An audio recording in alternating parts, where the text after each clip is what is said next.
नमस्कार दोस्तों, स्वागत है आपका आपके ही YouTube चैनल टेक वर्ल्ड में। तो दोस्तों, आज की इस वीडियो में मैं आपको जो इन्फॉर्मेशन देने जा रहा हूं एक बहुत ही महत्वपूर्ण जानकारी है। इससे आपकी कई सारी चीजें इफेक्ट होंगी, आपकी अर्निंग इफेक्ट होगी, आपकी रेटिंग, आपकी परफॉर्मेंस, आपका अकाउंट परफॉर्मेंस, कई सारी चीजों पे फ्लिपकार्ट पे अगर आप सेल करते हैं तो बहुत सारी चीजें इफेक्ट होंगी। तो इसीलिए वीडियो बिल्कुल भी अंत तक मिस मत करिएगा। आपको इसमें काफी अच्छी डिटेल्ड मैंने स्टडी करके वीडियो बनाया हुआ है और अगर आप ये वीडियो पूरा देखेंगे तो आपकी सेल पे काफी बड़ा इंपैक्ट पड़ सकता है। तो बगैर कुछ समय वेस्ट किए आइए शुरू करते हैं आज का ये वीडियो। तो दोस्तों, आज मुझे एक दो दिन पहले ही एक मेल आया हुआ है तो जिसमें लिखा हुआ है कि smart decommissioning check the new criteria to be eligible for F assured to be known as F+ effective August 1, 2022। तो बेसिकली पूरा ये जो ईमेल का सार ये है कि आप भी लोग जैसे जानते होंगे या बहुत सारे आप लोगों में से खुद ही एफ एश्योर्ड सेलर होंगे, यानी कि स्मार्ट फुलफिलमेंट सेलर जिसको हम लोग कहते हैं। तो वो जो एफ एश्योर्ड जो है इनका प्रोग्राम, ये उस प्रोग्राम को डिसकंटिन्यू कर रहे हैं, यानी कि बंद कर रहे हैं। तो इन्होंने ये अभी अपने जो एफ एश्योर्ड के सेलर्स हैं, जैसे हम हैं और भी जितने भी एफ एश्योर्ड वाले सेलर्स हैं, तो उन सबको ये एक ईमेल के थ्रू एक कम्युनिकेशन रोल ओवर किया है। तो उसमें ये लिखा गया है, इस पूरे ईमेल का सार यही है कि आपके जो एफ एश्योर्ड की प्रोग्राम है वो डिसकंटिन्यू किया जा रहा है। बट ये नहीं है कि उसके डिसकंटिन्यू करने के बाद उसकी जो चीजें हैं उसको बंद कर दिया जाएगा। उसको जो है आगे आने वाले फ्यूचर में 1 अगस्त 2022 के बाद से, यही जो आने वाली 1 अगस्त है, उसके बाद से एफ एश्योर्ड बटन की जगह आपको F+ दिखेगा। flipkart.com पे अगर आप देखेंगे तो F+ के नाम से ये चीजें आपको मिलने वाली हैं। तो इसको क्यों बंद किया गया, इसके लिए भी फ्लिपकार्ट ने पहले पैराग्राफ में ही अपनी चीजों को रखा है। आइए उसमें डायरेक्टली हम लोग मेल पे चलते हैं। तो जैसे इन्होंने मेल पे लिखा है, dear seller, we hope that you and your family are doing well. As you know, we always strive to enhance your business operations on Flipkart. In one such effort, we are trying to bring down your cost of doing business. Upon various feedback and discussions received from our sellers, we have found that smart fulfillment is leading to additional costs for sellers due to dedicated manpower, additional rented space, and dependency on third-party software to cut short the operational challenges. If you are agree, then please click on the agree button. तो basically ये फ्लिपकार्ट वालों का कहना है कि इन्होंने कई तरह के सर्वे कराए, कई तरह से सेलर से फीडबैक लिया। उस फीडबैक के जरिए पता चला है कि स्मार्ट फुलफिलमेंट सेलर को एक एडिशनल कॉस्ट लग जाती है ऑपरेशंस करने में।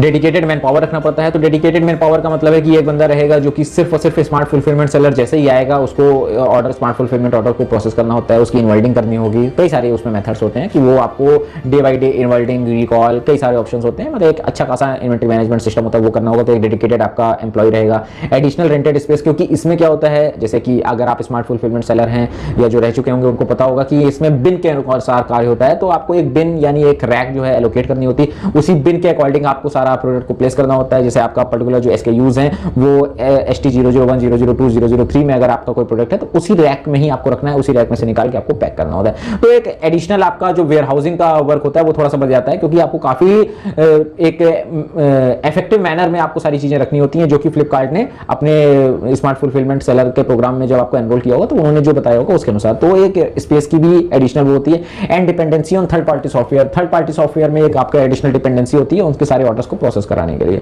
तो ये सारे उन्होंने फ्लिपकार्ट ने बताया है कि इतने सारे हमारे वो थे, मतलब आप लोगों की एडिशनल कॉस्ट लग रही थी, जिसकी वजह से ये वो कर रहे हैं, डिसकंटिन्यू कर रहे हैं स्मार्ट फुलफिलमेंट प्रोग्राम को। तो जैसा कि ये तो ये कह रहे हैं, लेकिन स्मार्ट फुलफिलमेंट आप लोग जैसे जान रहे होंगे कि होता क्या है। स्मार्ट फुलफिलमेंट यानी कि एफ एश्योर्ड, फ्लिपकार्ट पे अगर आप वर्क कर रहे हैं या फ्लिपकार्ट पे अगर कोई चीजें सेल कर रहे हैं तो आप जानते होंगे कि एक हर प्रोडक्ट के पीछे एफ एश्योर्ड बटन लगा होता है। मतलब हर प्रोडक्ट पे नहीं, मतलब सारे सेलर्स नहीं करते हैं जो इसने ऑप्टिंग किया होता है, लेकिन कस्टमर जो होते हैं एफ एश्योर्ड सेलर्स को, यानी कि जिस प्रोडक्ट के आगे एफ एश्योर्ड बटन लगा होगा, कि जैसे अगर मैं हूं, मैंने अगर अपना प्रोडक्ट में एफ एश्योर्ड का बटन मेरा लगा हुआ है तो मेरी तरफ झुकाव ज्यादा हो, क्योंकि एफ एश्योर्ड में एक ट्रस्ट लेवल जो होता है थोड़ा सा बढ़ जाता है जो। लेकिन इसके जितने फायदे थे तो ऐसा नहीं है कि अब एफ एश्योर्ड जब बंद हो जाएगा तो वो सारे फायदे आपके लॉस्ट हो जाएंगे, नहीं, बल्कि आपके पास एक गोल्डन चांस है एफ एश्योर्ड की जगह F+ जो आने वाला है 1 अगस्त 2022 से, उसमें अपने आप को एनरोल कराने के लिए, यानी अपने आप में उसको एलिजिबल करने के लिए। तो फ्लिपकार्ट ने बहुत ही गिने चुने क्राइटेरियाज दिए हुए हैं, जिसके अनुसार आप जब उसमें खरे उतरेंगे, यानी आप उस पैरामीटर्स पे अगर अपने आप को प्रूव कर पाएंगे तो आपको ऑटोमेटिकली ये F+ बटन मिल जाएगा, जो कि अभी एफ एश्योर्ड के नाम से जाना जाता है। फ्यूचर में ये 1 अगस्त 2022 के बाद से F+ के नाम से जाना जाएगा। तो ये F+ बटन बहुत ही इंपॉर्टेंट है आपकी सेल्स के ऊपर, क्योंकि इससे सेल पे बहुत बड़ा इंपैक्ट पड़ेगा। जैसे कि मैं ऑलरेडी कह रहा हूं कि जो ट्रस्ट का लेवल होता है, जो कि नॉर्मल सेलर्स पे अगर यहां पे है तो वो एफ एश्योर्ड वाले में यहां पे रहेगा। तो जो F+ बटन है वो भी सेम टू सेम डिट्टो वही वर्क करने वाला है 1 अगस्त 2022 के बाद से।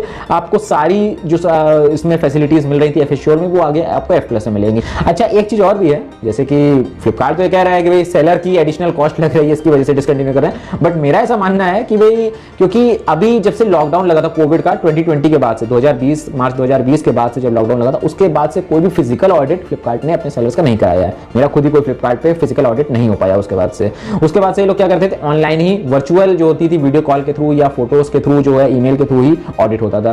तो उसमें जो है अब फिजिकल ऑडिट कराने के लिए इनको भी एक एडिशनल कॉस्ट इनकर करनी होगी, एक डेडिकेटेड एम्प्लॉय भेजें, जगह जगह उनकी आउटिंग होती थी तो फिर उनको भी अलाउंस देना पड़ता होगा। तो बेसिकली एक जो है एक एक्स्ट्रा खर्चा फ्लिपकार्ट का खुद का ही बढ़ता था। तो इन्होंने अब इस प्रोग्राम को डिसकंटिन्यू करा है और अब जो है वो अपने मेरे ख्याल से खर्चे कम करने के लिए अब एफ एश्योर्ड की जगह, क्योंकि ऑडिट का बहुत चक्कर होता था, अब वो सारे ऑडिट की चक्कर को हटाने के लिए उन्होंने F+ बटन लॉन्च किया है।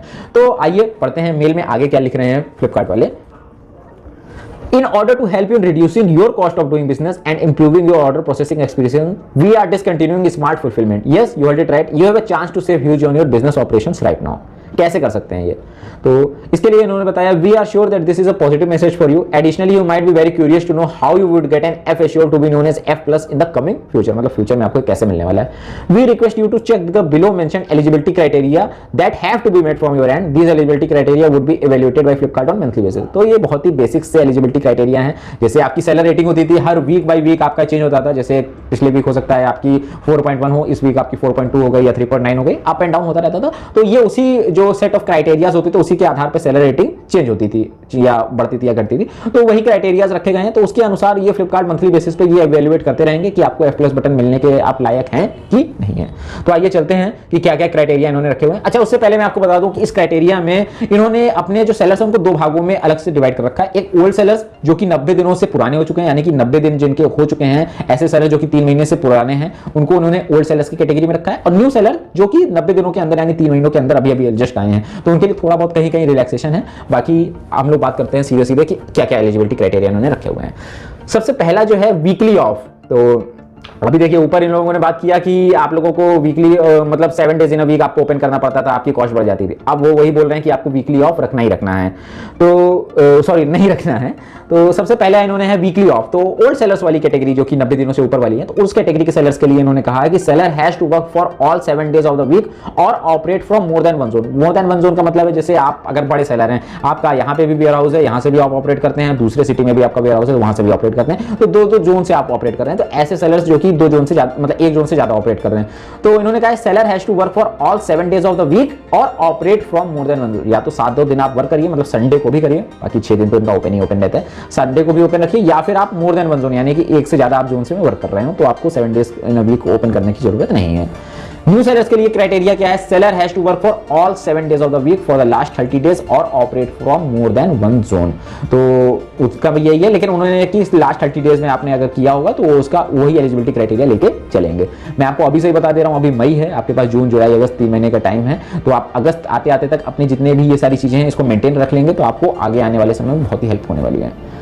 सेकेंड इनका जो क्राइटेरिया है वो है आरटीडी ब्रीच, यानी कि रेडी टू डिस्पैच जो होता है RTD breach. The RTD breach should be less than 0.85% for the last 90 days and 30 days.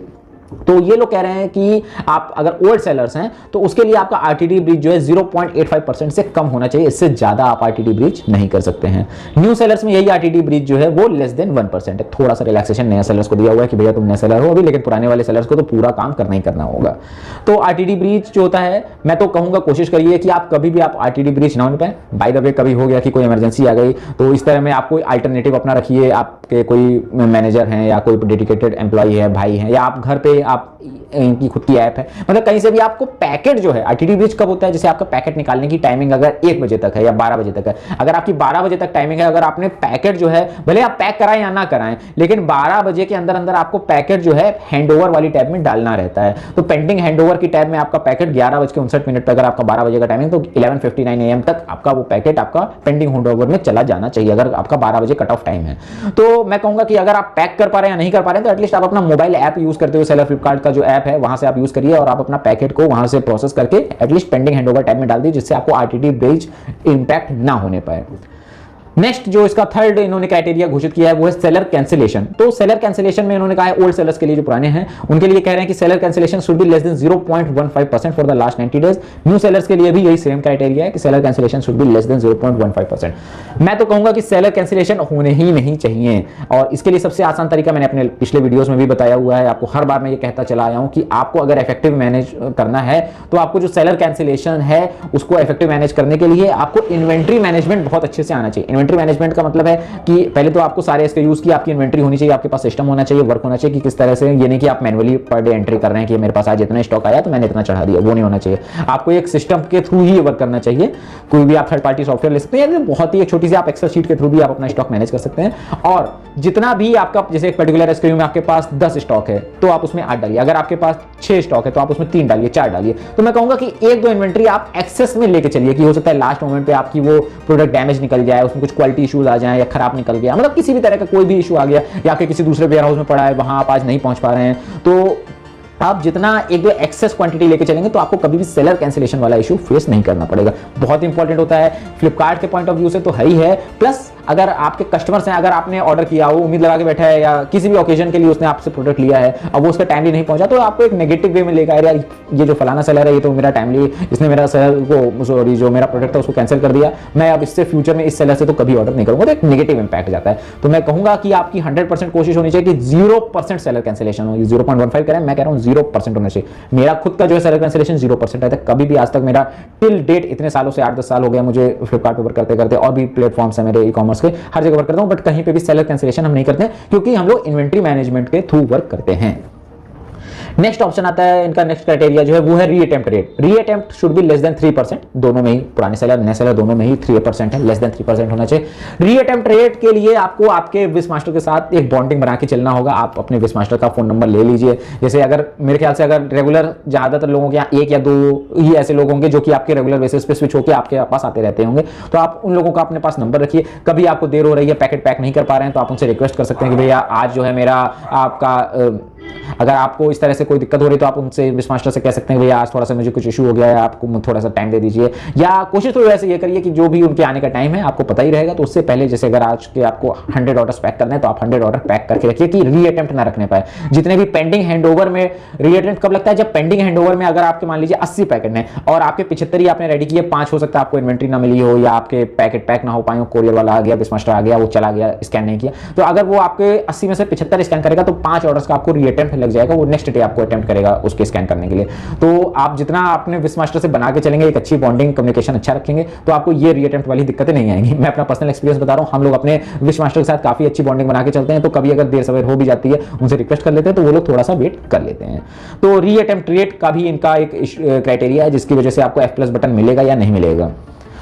Next इनका criteria unit sold. Old sellers के लिए कोई क्राइटेरिया नहीं है, कितना भी आप यूनिट सोल्ड करिए, बट न्यू सेलर्स के लिए 50 यूनिट्स मिनिमम होने चाहिए, या फिर GMV यानी ग्रॉस मर्चेंडाइज वैल्यू जो होती है मिनिमम 50,000 की होनी चाहिए। नेक्स्ट और लास्ट जो इनका क्राइटेरिया है वो है लिस्टिंग क्वालिटी चेक का। तो लिस्टिंग क्वालिटी चेक में है return and rating should be good and your procurement type should be express. आपको याद होगा मैंने आपको जब लास्ट टाइम बताया था कि आप कैसे अपना सेलर रेटिंग सुधार सकते हैं, तो मैंने आपको बताया था कि प्रोक्योरमेंट जो है आप टाइप वो एक्सप्रेस रखिए। एक्सप्रेस रखने का मतलब क्या होता है कि अगर आपको आज 2 बजे तक, जैसे आपका हैंडओवर टाइम था, तो 2 बजे तक जो पैकेट है वो तो आपको आज ही पैक करने थे। 2 बजे के बाद जो भी पैकेट आएंगे उस दिन से लेकर नेक्स्ट डे 2 बजे तक, वो आपको नेक्स्ट डे पैक करके भेजने ही भेजने हैं। मतलब कि जो भी आपको ऑर्डर आया नेक्स्ट डे आपको डिस्पैच करना ही करना रहेगा। तो ये जो होता है प्रोक्योरमेंट टाइप एक्सप्रेस, इससे क्या होगा, आपके प्रोडक्ट जो है आपके कस्टमर को बहुत ही फास्टर वे में डिलीवर होंगे। पहले क्या रहता था, अगर आपने नॉर्मल SLA कुछ देर रखी 2 दिन 3 दिन, तो आपका 2 दिन या 3 दिन तो आपके वेयर हाउस में वो पैकेट पैक होकर पड़ा रहेगा। बट एक्सप्रेस होने का मतलब एक तरह से एक्सप्रेस ट्रेन हो गई। आपको आज पैकेट मिला, आपने पैक किया, नेक्स्ट डे कोरियर वाला मतलब उसको पेंडिंग हैंडओवर में आ जाएगा, आपको कोरियर वाला आएगा, पिकअप करके लेके जाएगा। तो प्रोक्योरमेंट टाइप एक्सप्रेस होने से आपको F+ बटन तो मिलेगा ही मिलेगा, साथ में आपका कस्टमर एक्सपीरियंस भी बहुत अच्छा होगा। कस्टमर आपको बहुत ही अच्छे से रेटिंग देगा और कहेगा कि यार इस सेलर से मैं कोई भी ऑर्डर करता हूं तो मुझे बहुत फास्टर वे में डिलीवर्ड होता है। And return rating should be good. तो रिटर्न और रेटिंग की एक नई टैब आई है, उसमें आपके जो कितने % ऑफ रिटर्न आपके कस्टमर रिटर्न आ रहे हैं और जो रिटर्न्स की किस तरह के क्राइटेरिया होते हैं उन्होंने ऑटोमेटिक कैलकुलेट करके गुड, एवरेज, पुअर करके रखा हुआ है। तो आपको उसमें गुड में आपको आना है, यानी आपको रिटर्न मैनेजमेंट बहुत अच्छे से आना चाहिए। आप रिटर्न जितना कम हो सके, मतलब जितना कम से कम आपके रिटर्न होंगे कस्टमर रिटर्न, उतना आपका ये वैल्यू जो है गुड में रहेगी ही रहेगी। अच्छा, रिटर्न को कैसे आप कम कर सकते हैं उसके लिए मैं एक आपका अलग से वीडियो बनाया हुआ हूं, आप उस पर आई बटन। तो दोस्तों ये कुछ जनरल गाइडलाइंस थी जो कि इन्होंने कही है कि इतने क्राइटेरिया थे, आपको आपकी स्क्रीन पे दिख भी रहे होंगे सारे आपको कि ये इतने जो क्राइटेरिया थे, ये अगर आपने मैचअप कर लिया, आपको मीट हो गए सारे क्राइटेरिया, तो आपको F+ बटन मिलने से कोई नहीं रोक सकता है। और अगर एक बार आपको F+ बटन मिल जाएगा तो आपकी जो परफॉर्मेंस है और जो सेल है उस पर बहुत ही ड्रास्टिकली इंप्रूवमेंट आएगा। तो दोस्तों मैं उम्मीद करता हूं कि आज का आपको ये वीडियो बहुत ही इंफॉर्मेटिव लगा हो। अगर आपको कुछ इससे सहायता हो रही हो मेरे इस वीडियो बनाने से, तो आप बिल्कुल मुझे लाइक शेयर कमेंट जरूर करिएगा। मेरे चैनल को सब्सक्राइब करिए ताकि आपको फ्यूचर में भी इस तरह की वीडियो मिस ना हो पाए और आपको समय से सारी जानकारी मिलती रहे।